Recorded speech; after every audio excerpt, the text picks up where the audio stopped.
I rinse the fruits under running tap water to make all the soap come off. And now we're going to cut the fruits. I'm going to show you how to cut the fruits, clean them up, and get them ready for weighing.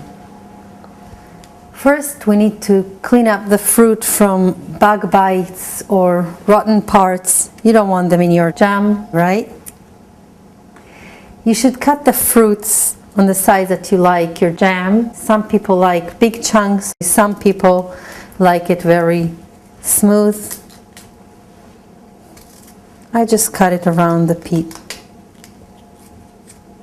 You have to make sure that while cutting it, there is no parts of the pits, because sometimes the pits are broken or something, and some of its sharp parts can be put inside. I just wanted to add that if you like strawberry jam, we usually cook it whole.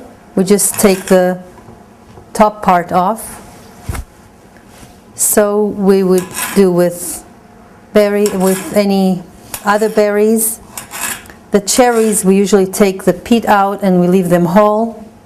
If you like grape jelly, and we leave whole too. The kumquat, which is a very good jam, we will slice into circles and take the little pits out and cook it as circles, little circles. As I mentioned before, the kumquat has a little bit of a bitter taste to it.